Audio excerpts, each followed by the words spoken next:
Je crois assurément au miracle. J'y crois avec chaque once de mon être. Pourquoi? J'ai une raison. Je crois en Dieu.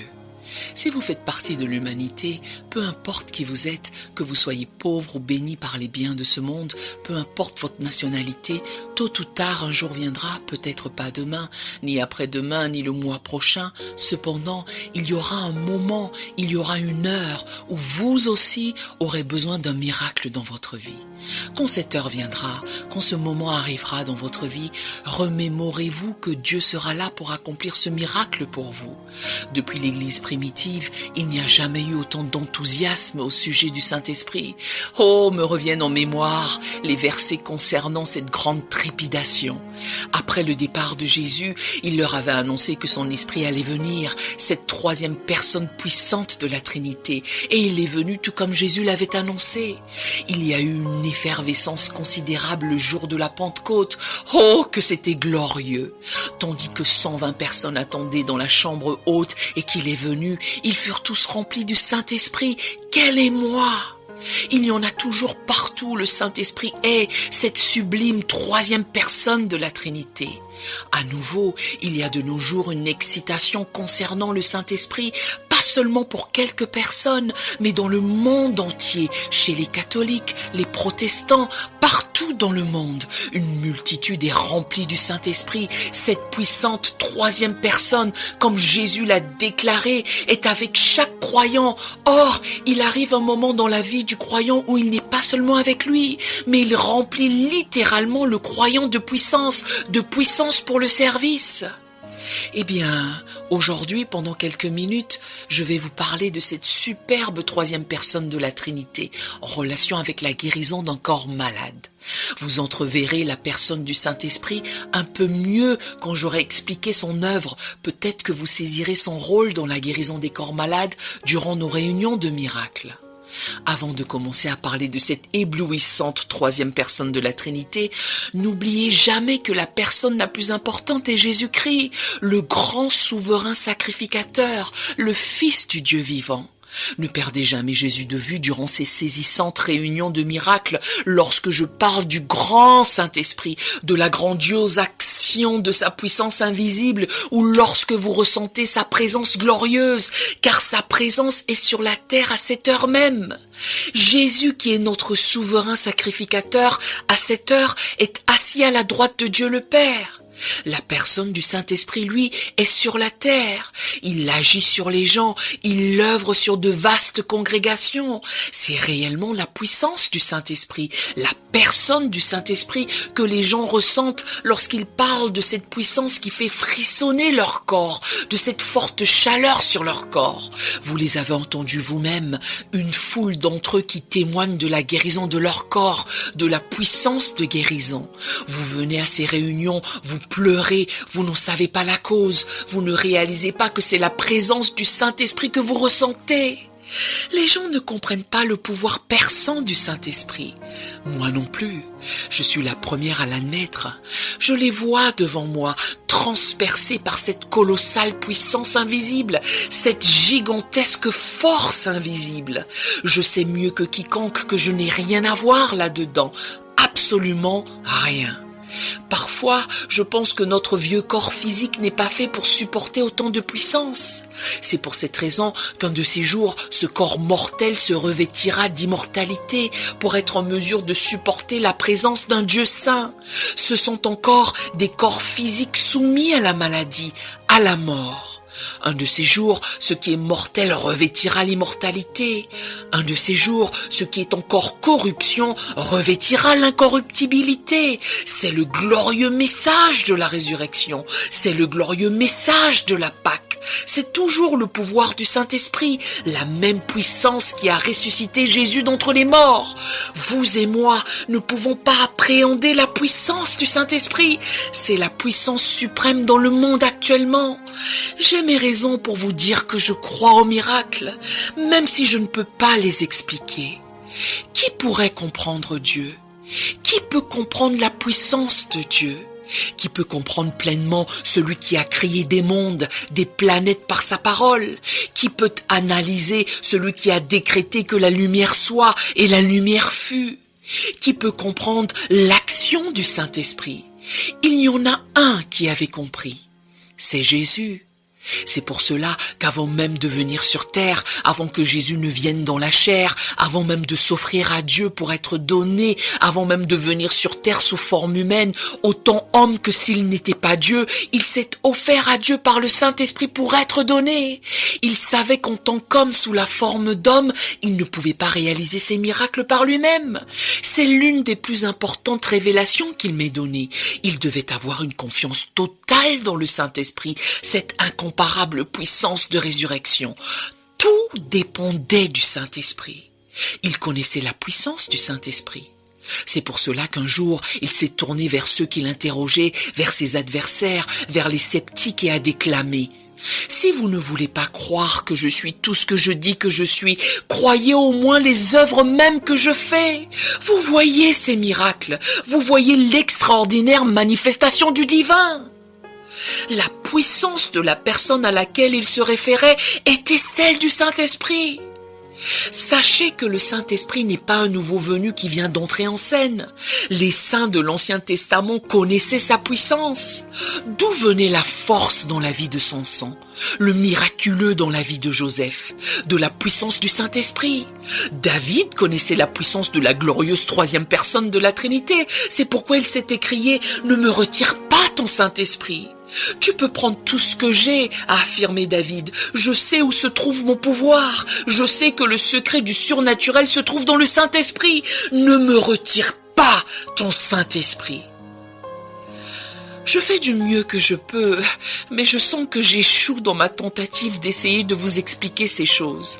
J'ai levé les yeux plus d'une fois, j'ai plaidé: ô Père Céleste, pardonne-moi mon incapacité à mieux leur expliquer. Je veux tellement vous expliquer quelque chose. Je ne sais pas comment vous le faire assimiler. Je n'ai rien à voir avec ces miracles dont les gens parlent. Je n'ai aucun don de guérison. Pourtant, les gens parlent de ces miracles, j'en suis moi-même aussi étonné qu'eux. Quand un homme est monté sur la scène du Shrine Auditorium avec son fils asiatique, qui est professeur de lycée en Californie du Sud, il est d'abord resté sans voix, puis a raconté: c'est vrai, mon père a eu pendant des années de grosses tumeurs sur le visage, grosses comme des noix. Il était là pendant la réunion. Il y a seulement quelques minutes, il a mis sa main sur son visage et a découvert que les tumeurs avaient disparu. Elles ne sont plus là. Qui est à l'origine de cela? À l'origine de la guérison de ces gens qui sont guéris du cancer, de l'arthrite, par la puissance de Dieu. Qui en est à l'origine? La même personne en qui Jésus avait confiance, une confiance totale. Il n'y a rien de plus palpitant que la parole de Dieu. Voici le secret. Jésus avait compris, il savait. C'est la raison pour laquelle, avant même de venir, il s'est offert à travers le Saint-Esprit pour être donné.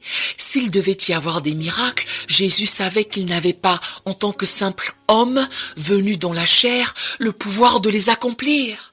Sachez qu'aucun homme ne peut faire de miracles. Il faut pour cela la puissance du surnaturel. Jésus l'avait compris. Dans Actes des Apôtres 10, verset 38, il est écrit: Dieu a oint du Saint-Esprit et de force Jésus de Nazareth, qui allait de lieu en lieu faisant du bien et guérissant tous ceux qui étaient sous l'empire du diable, car Dieu était avec lui. Quel était le secret? Jésus était l'instrument, or c'était le Saint-Esprit qui guérissait à travers lui.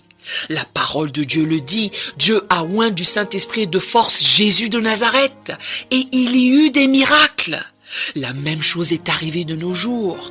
Pas étonnant qu'il y ait autant de fébrilité concernant le Saint-Esprit. Pas étonnant qu'il y ait une ribambelle de gens témoins de cette immense puissance qui n'est pas seulement limitée à ce ministère. Sachez-le. S'il vous plaît, croyez-moi. C'est le temps d'une puissance spéciale, vu que le Saint-Esprit sait qu'il va partir. Cette ère du Saint-Esprit nous fut donnée parce que Jésus-Christ, le Fils, allait mourir. Jésus est retourné auprès du Père duquel il était sorti. Certainement, un de ces jours, nous arriverons à la fin de l'ère du Saint-Esprit aussi. Et il sait qu'il est sur le point de partir. La prophétie a été accomplie. Dieu fait une chose spéciale en ces jours. C'est une heure de grâce, une heure de miséricorde. Il y a une grande ardeur, un grand enthousiasme qui imprègne l'atmosphère ce jour glorieux où des millions de personnes qui croient au miracle voient la manifestation de cette grande puissance, l'œuvre de ce grand être sur la terre, le Saint-Esprit. Vous étiez assis là dans l'auditorium. Vous avez ressenti cette brise chaude traverser votre corps. C'était sa puissance. Jésus avait compris, il savait. Vous avez ressenti de l'électricité qui traversait votre corps. C'était sa puissance, celle du Saint-Esprit. Tandis que vous êtes assis là en cet instant présent, il y a quelque chose qui se passe en vous. Vous ne le comprenez pas. Je ne le comprends pas vraiment non plus. Je sais simplement que c'est aussi réel que la personne de Dieu. C'est la puissance du Saint-Esprit. Avez-vous déjà vu le vent? Non, aucun homme ne l'a vu. Vous et moi ne voyons que le résultat du vent. Nous voyons le résultat de cette grande force causée par le vent. Aucun homme n'a vu le Saint-Esprit, cette troisième personne puissante de la Trinité. Je ne l'ai jamais vu, vous non plus. Néanmoins, par ces grands miracles, cette grande force surnaturelle invisible agit dans la guérison des parties malades par sa glorieuse puissance qui transperce. Tant qu'il sera ici avec nous, nous continuerons à voir des miracles. Le Saint-Esprit est une personne qui représente tout pour moi. Je suis absolument dépendante de lui. Je voudrais que vous sachiez qui il est. C'est une personne. Une foule de gens parlent du Saint-Esprit et il y a autant d'idées concernant cette incroyable troisième personne de la Trinité que de gens. Toutefois, n'oubliez pas, il est plus qu'une simple influence, il est plus qu'un simple esprit. Le Saint-Esprit est quelqu'un de bien défini. Je suis fermement convaincu que personne ne peut avoir de connaissance réelle de cet être époustouflant à moins qu'il n'habite le cœur, le vase, le corps d'un individu. Je crois cela de tout mon être. Je sais que le Saint-Esprit qui est sur terre est celui qui envoie une puissante conviction à l'individu avant de naître de nouveau. Vous souvenez-vous de cette conviction? Si vous avez une quelconque conviction de vos péchés, du jugement à venir, c'est le Saint-Esprit qui est la puissante puissance de conviction de la Trinité. Cette personne fabuleuse est avec chaque croyant. Si vous êtes né de nouveau, si vous avez eu cette prodigieuse expérience de nouvelle naissance, cette expérience que nous appelons régénération, salut, le Saint-Esprit est avec vous. Il est avec chaque chrétien. Or, il y a une expérience glorieuse où il n'est pas seulement avec vous. La parole de Dieu énonce qu'il sera en vous. Aucun chrétien, aucun individu ne peut réellement connaître la personne du Saint-Esprit. Vous n'avez de vraie connaissance de sa personnalité que quand vous avez eu cette formidable expérience du Saint-Esprit qui demeure en vous. Je veux ardemment vous dire ce qu'il est réellement. Je sais que je vais complètement échouer, car aucun vocabulaire humain ne pourrait décrire cette splendide personne, cette épatante personnalité haut en couleur. Il compte tant pour moi. Il est le secret de la puissance dans ma vie. Il est le secret de ce ministère. La parole de Dieu dit, car tous ceux qui sont conduits par l'Esprit de Dieu. Nous voyons dans la parole qu'il aiguillonne, qu'il conduit. S'il conduit, en ce cas, nous suivons. Tant d'enfants de Dieu pensent pouvoir régir le Saint-Esprit. C'est ce qui suscite toutes nos difficultés, nos problèmes. Je les ai vus à maintes et maintes reprises essayer d'utiliser le Saint-Esprit, essayer de le manœuvrer. Ce fut l'un des plus beaux jours de ma vie, l'une des plus grandes de toutes les connaissances qui m'ont été données lorsque j'ai appris le secret de le laisser m'orienter, me guider et à le suivre. J'aurais bien aimé vous dire que c'est facile, ça ne l'est pas. Or, c'est l'un des plus grands secrets qu'un chrétien puisse apprendre. Je le suis de très près. Durant nos plus grandes réunions de guérison, où il peut y avoir 7000 personnes dans la salle, ou peut-être juste 50, il y a quelqu'un dont je suis en tout temps consciente. Il y a quelqu'un dont je suis hautement consciente. Je le suis. Je le suis de si près. Il pilote. Alors qu'il mène le train de sa seule présence, cette grande force invisible s'installe dans ce grand auditorium rempli de gens. Ce grand être invisible devient aussi réel que l'air, que la force du vent le plus impétueux. Pourtant, aucun homme n'a jamais vu le vent. Cette grande puissance, cette personne phénoménale, agit sur les hommes et les femmes, et je le suis de si près pendant qu'il dirige. J'attends sa direction. Apprenez ce secret. Si vous n'êtes pas sûr de quelque chose, attendez qu'il vous guide. La Bible enseigne que cette admirable personne qu'est le Saint-Esprit intercède aussi pour vous et moi. Laissez-moi vous poser une question. Comment un seul des enfants chéris de Dieu peut-il sombrer dans la défaite quand nous avons à la droite de Dieu le Père, le grand souverain sacrificateur, le Fils du Dieu vivant qui intercède pour nous? Comment pouvez-vous vivre un moment de votre vie dans la défaite lorsque vous avez le grand souverain sacrificateur qui intercède pour vous, le Fils de Dieu, à chaque instant de votre vie, nuit et jour? Plus que cela, vous avez cette personne, le Saint-Esprit, la puissance de la Trinité, qui intercède pour vous afin que vous connaissiez la volonté parfaite de Dieu. Quelquefois, je pense que la chose la plus ardue au monde est de connaître la volonté parfaite de Dieu. Laissez-moi lire quelque chose de splendide. De même aussi, l'Esprit nous aide dans notre faiblesse, car nous ne savons pas ce qu'il nous convient de demander dans nos prières.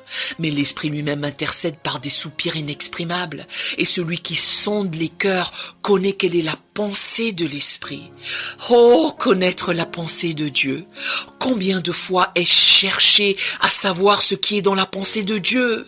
Ne vous arrêtez pas là. L'Esprit connaît la pensée de Dieu. Et celui qui sonde les cœurs connaît quelle est la pensée de l'Esprit, parce que c'est selon Dieu qu'il intercède en faveur des saints. J'ose affirmer qu'aucun de nous ne s'est pas retrouvé un jour ignorant de la volonté de Dieu. Nous étions arrivés à un carrefour. Une seule des décisions que nous allions prendre était dans la volonté parfaite de Dieu. J'ai connu cela, vous aussi. Dieu a une volonté parfaite, je crois en cela. En ce moment même, Dieu a une volonté parfaite pour vous. Il a une volonté parfaite pour ma vie. Quand nous prenons des décisions, elles doivent l'être dans la volonté parfaite de Dieu. Puisque nous sommes humains, nous cherchons sa volonté, mais nous ne la connaissons pas. Que faire dans ces circonstances? Attendre, espérer en lui. Ne faites rien d'autre qu'attendre quand vous n'êtes pas sûr. Pendant que vous attendez, le Saint-Esprit intercédera pour vous, puisqu'il connaît la volonté parfaite de Dieu. Gardez à l'esprit que vous ne pourrez connaître sa volonté parfaite et que l'Esprit n'intercédera pour vous devant le trône du Père, cherchant la volonté de Dieu en votre nom, que si vous arrivez à ne plus avoir de volonté propre. Quelquefois, je pense que c'est la chose la plus dure, la plus difficile au monde. J'ai une volonté séparée de la volonté de Dieu. Vous, en tant qu'individu, avez une volonté séparée, distincte de celle de Dieu. Jésus, qui s'est fait chair, avait une volonté séparée de celle de son Père. Remémorez-vous cette grande expérience dans la vie du Fils du Dieu vivant avant qu'il ne meure sur la croix et ne paie le prix de la rédemption de l'homme. Il a dû lui aussi en arriver à ce point où, levant les yeux, il a plaidé « Père !» Toutefois, que ma volonté ne se fasse pas, mais la tienne. Le Fils du Dieu vivant a dû soumettre sa volonté à celle du Père, et les deux volontés n'en ont fait qu'une. Voici ce que j'essaie de dire, et ce n'est pas facile. Je ne le sais qu'à l'intérieur. Je ne le sais que par révélation spirituelle. Il arrive un moment dans notre vie où nous l'aimons assez, nous l'aimons si complètement que nous levons les yeux en disant « Pas de volonté, la tienne et la mienne, mais une seule. J'abandonne ma volonté à la tienne. » Il vous sera dès lors impossible de rater sa volonté. Il y a une autre chose, cette délicieuse personne, vous devez la voir. Vous ne pouvez pas vivre votre vie sans lui. Vous ne pouvez pas vivre pleinement votre vie sans lui. Considérez autre chose. Son esprit rendra témoignage à votre esprit. Nous vivons à une époque de grand égarement. La Bible enseigne que dans les temps de la fin, il y aura un grand égarement dans le monde. Aussi sûrement qu'il y a quelque chose d'authentique quelque part, il y a toujours également une contrefaçon. Son esprit rendra témoignage à votre esprit, son esprit. En cette époque de grand égarement, attendez, soyez certains que son esprit rend témoignage au vôtre. Alléluia! Néanmoins, il y a plus encore. Il y a quelque chose que je veux vous donner aujourd'hui. Je prie pour que vous ne l'oubliez en aucune circonstance. Peut-être que cela compte beaucoup pour moi à cause de mes heures de solitude. J'ai des moments de solitude, des moments où je suis fort seule. Parfois, je me sens si seule. Toutefois, j'ai eu cette glorieuse promesse de ce consolateur, celui qui connaît la volonté de Dieu, celui que je suis, celui qui mène, celui qui intercède. Il dit, on craindra le nom de l'Éternel depuis l'Occident et sa gloire depuis le soleil levant. Quand l'ennemi viendra comme un fleuve, l'Esprit de l'Éternel le mettra en fuite. Quand l'ennemi viendra comme un fleuve, l'Esprit de l'Éternel sera là pour me défendre. Je n'ai pas à mener mes propres batailles. Il fut un temps dans ma vie où j'ai dû mener mes propres combats. J'avais l'impression que je devais également mener celle de Dieu pour lui, vous savez. Un jour, j'ai réalisé que je n'avais pas à le faire. Il était là pour me préserver. Quand l'ennemi venait comme un fleuve, je n'étais pas seule. Je pouvais relever la tête, je pouvais redresser mes épaules, je pouvais me tenir droite, faire face au monde entier, en sachant en qui j'avais placé mon assurance, ma confiance. Le Saint-Esprit était là pour me protéger. Vous ne serez jamais seul, jamais. Vous n'avez pas à lutter seul, pas une seule seconde. Le Saint-Esprit, cette personne glorieuse, sera là. La personne invisible sera là pour vous secourir et vous pourrez dépendre de lui pour la victoire. Le plus grand besoin dans cette vie qui est la vôtre est une guérison spirituelle, un grand toucher spirituel. Beaucoup savent que le docteur Freiling est le pasteur de la première Covenant Church à Minneapolis, une église merveilleuse, très conservatrice. Il était l'un des pasteurs à Minneapolis qui a coopéré avec nous lorsque nous étions là dans une réunion récemment. Le docteur Freiling était assis sur l'estrade avec d'autres pasteurs. Pendant ce grand culte, la puissance de Dieu est descendue dans toute la salle. Oh, c'était grisant! Si vous avez déjà participé à ces réunions, vous saurez de quoi je parle. C'était juste la plus belle des choses. Soudain, le Saint-Esprit est descendu sur Dr. Freiling, ce pasteur très conservateur. C'était quelque chose qu'on ne peut pas décrire. Il n'y a pas de mots dans le vocabulaire humain pour décrire ces expériences spirituelles. Eh bien, 3 ou 4 jours après cette belle expérience spirituelle, j'ai reçu cette lettre personnelle du docteur Freiling. Je voudrais juste partager avec vous un paragraphe de cette lettre qu'il m'a écrite. Des membres de ma congrégation et des collègues pasteurs m'ont demandé comment était l'expérience d'être sous la puissance du Saint-Esprit lorsque vous m'avez touché. Ce que je peux dire à ce sujet est que c'était très simple et très beau. C'était en fait le sentiment spirituel le plus normal et le moins sensationnel. Cette expérience est loin d'être, comme certains pourraient l'imaginer, différente de toute autre manifestation spirituelle qu'on puisse avoir. Elle a plutôt semblé mettre en harmonie, en cet instant-là, toutes les beautés, les charmes que l'Esprit Saint avait donnés auparavant. Être sous l'onction de l'Esprit est assurément une chose normale. Tout le reste est anormal. Cela vient du pasteur, qui vient probablement de l'une des églises les plus conservatrices de Minneapolis, Minnesota, le pasteur de l'église First Covenant Church. J'ai découvert récemment qu'il est exquis de voir la manifestation du Saint-Esprit. Rappelez-vous quelque chose. Le Saint-Esprit est une personne, pas seulement un de ses attributs, pas seulement une influence. Le Saint-Esprit est tout autant une personne que Jésus, le Fils de Dieu, en est une, que Dieu en est une, et il a une personnalité bien définie. Nous voyons la manifestation de la puissance du Saint-Esprit quand vous venez dans ces services de miracles. Nous voyons des manifestations simples de la puissance de Dieu et la guérison de corps malades. Cela nous transporte, c'est surnaturel. Voilà pourquoi vous n'avez pas besoin de Catherine Kuhlman pour vous imposer les mains, pour prier pour vous. C'est si magnifique de voir des gens assis là et être instantanément guéris par cette grande puissance invisible, cette grande personne invisible. C'est électrisant. C'est passionnant de voir la manifestation de sa puissance quand son peuple est transpercé par la puissance du Saint-Esprit. Appelez cela comme vous le voulez, je l'appelle la puissance qui transperce. Je suis sans cesse amusée quand ceux qui ne connaissent rien au Saint-Esprit utilisent le terme moderne qui stipule qu'ils ont été zigouillés. Je pense que c'est la toute première fois de ma vie que j'utilise ce terme. Je ne sais pas comment mieux le décrire que de dire simplement qu'ils sont transpercés par la puissance de Dieu, qui est le Saint-Esprit. Ils disent « ça me dépasse ». Pensez-vous sérieusement que je puisse expliquer qu'un homme de 90 kilos qui se tient là, soudainement, en une fraction de seconde, se retrouve étendu par terre? Je n'ai rien à voir avec ça. Je n'ai rien à voir avec la puissance du Saint-Esprit. Je me tiens là seulement et je regarde. Je ne peux pas vous donner d'explication.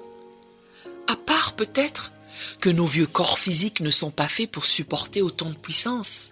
C'est peut-être pour cela que nous ne pouvons pas nous tenir debout et voir Dieu face à face, car la parole de Dieu déclare que personne n'a vu Dieu.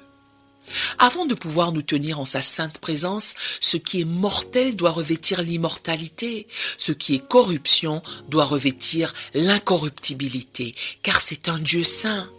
Nos corps mortels ne peuvent pas se tenir en présence d'une telle sainteté, ces corps physiques qui sont en proie à la maladie, au péché. Ce physique, cette corruption n'est tout simplement pas adapté pour la sainteté de Dieu, ni pour tant de puissance. Lorsque nous nous tiendrons dans sa glorieuse présence, après que ce vieux cœur aura donné son dernier battement, nous aurons des corps ressuscités, de nouveaux corps, des corps glorieux. C'est exaltant. C'est sensationnel de voir les manifestations des dons de l'Esprit. Je crois aux dons de l'Esprit de tout mon cœur et à leurs manifestations. Je crois qu'il y a littéralement une nuée d'hommes et de femmes qui sont dans le grand mouvement charismatique, qui ne voient que la manifestation de la puissance du Saint-Esprit, mais qui connaissent à peine sa personne. Le connaissez-vous en tant que personne? C'est la plus grande expérience au monde. Paul a expérimenté cela, il le connaissait. Paul ne connaissait pas seulement la puissance du Saint-Esprit, il connaissait aussi la personne et la personnalité du Saint-Esprit. C'est pourquoi il a écrit « Oh, qui peut sonder la grâce du Seigneur Jésus-Christ? Où serions-nous à cette heure précise sans cette grâce incomparable ?» Il continua « Et l'amour de Dieu, qui peut le sonder ? » Pourtant, nous le voyons constamment se manifester dans nos vies, dans la vie des autres. Paul ne s'est pas arrêté là. Et la communion du Saint-Esprit. Oh, cette communion est plus réelle pour moi que toute personne terrestre que j'ai connue. Vous savez, une vie consacrée est une vie solitaire. Je mentirais si je vous disais le contraire. Elle l'est. Vous demandez, Catherine Kuhlman, parlez-vous de solitude? Vous ne comprenez pas. Vous ne saisissez pas véritablement. Il y a une multitude de gens qui vous entourent constamment, des milliers de personnes. Seulement, quand votre vie est consacrée, votre vie sociale est sérieusement limitée. Je n'en ai presque pas, pour la raison que je suis occupée à effectuer le travail du Maître. Cependant, il y a une communion que je connais qui est plus grande que toute communion humaine, qu'un être humain ait jamais connue. Il y a une intimité, il y a une communion avec lui. C'est la chose la plus inestimable que je possède dans ma vie. Paul la connaissait. C'est la raison pour laquelle il a parlé de cette communion et la parole de Dieu en parle de la manière suivante. Car tous ceux qui sont conduits par l'Esprit de Dieu. Un grand nombre à notre époque professent la puissance du Saint-Esprit, la plénitude du Saint-Esprit, mais ils ne savent pratiquement rien à propos de la direction de l'Esprit. Ayez en mémoire que quand vous êtes conduit, vous suivez, vous ne régentez pas. Savez-vous vraiment ce que cela signifie d'être conduit par l'Esprit, de le suivre? Il y a une intimité. Je vous dis la vérité. Vous me demandez de temps à autre, comment être dans l'Esprit, mademoiselle Kuhlman? Comment ça se passe durant votre grande réunion? Vous êtes dans l'esprit quand vous appelez quelqu'un qui se trouve dans la galerie pour une guérison, là au milieu de cette affluence de gens, et bien que vous ne puissiez même pas voir le rang supérieur du balcon, vous le ressentez, vous le savez. Le Saint-Esprit est témoin de la guérison de quelqu'un. Non, mon ami, ce n'est pas de la perception extrasensorielle. Je vous en prie, ne l'étiquetez pas de cette manière. Je n'y connais rien à cette perception extrasensorielle. Je n'ai jamais lu de livre à ce sujet. Cela dit, je connais quelque chose qui est plus grand. Je connais une personne, je connais une puissance. Je le suis à la trace. Je suis dirigé par lui. Je lui suis si sensible que je suis complètement ignorante des trônes qui sont là. Je ne suis consciente que de la direction de l'esprit. La Bible dit « tous ceux qui sont conduits par l'Esprit de Dieu ».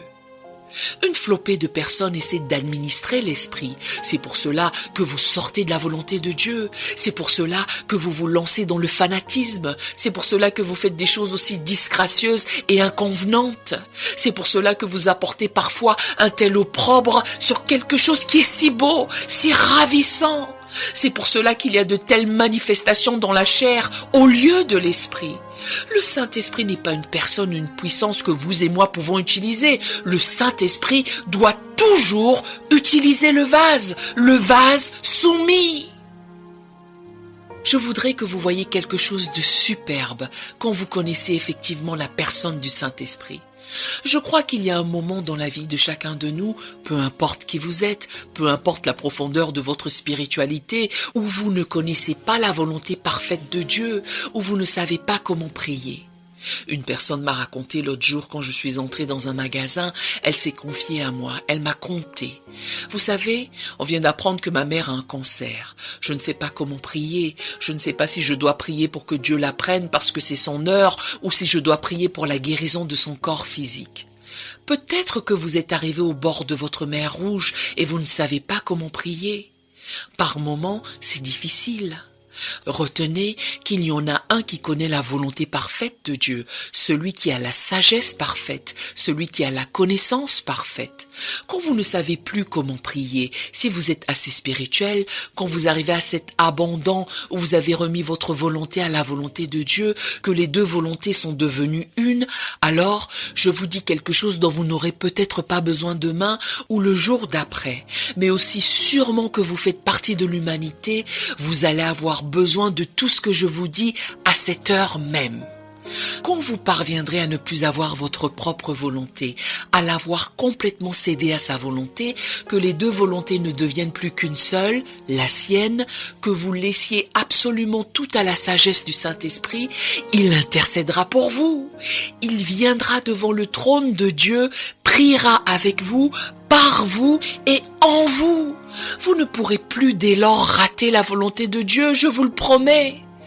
Connaissez-vous le Saint-Esprit dans votre vie de prière, au point de ne plus vous battre contre la volonté de Dieu, mais de vous y soumettre? Il y a plus, mon ami, quand on en vient à la puissante troisième personne de la Trinité, plus que la manifestation de sa puissance, les dons de l'Esprit, la guérison physique, il y a une communion, une intimité.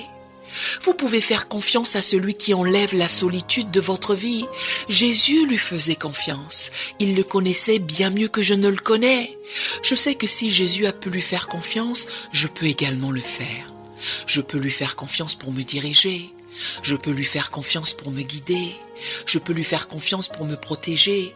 Et je peux lui faire confiance pour me couvrir de sa présence divine. Nous aimerions vous donner l'opportunité de faire de Jésus le Seigneur de votre vie. Voulez-vous bien prier avec moi? Dites, Seigneur Jésus, je me repens de mes péchés. Viens dans mon cœur. Je fais de toi mon Seigneur et Sauveur. Si vous avez fait cette simple prière, nous croyons que vous êtes né de nouveau. Allez dans une bonne église qui est basée sur la Bible. Donnez à Dieu la première place. Nous espérons de tout cœur que ce message vous encouragera. Si vous connaissez quelqu'un qui puisse être encouragé, s'il vous plaît, envoyez-le lui. Édifions le corps de Christ ensemble. Nous publions un nouveau message chaque lundi et un message court chaque jeudi. Appuyez sur la cloche des notifications pour vous le rappeler. Merci infiniment de nous soutenir en vous abonnant à notre chaîne. Que Dieu vous bénisse abondamment.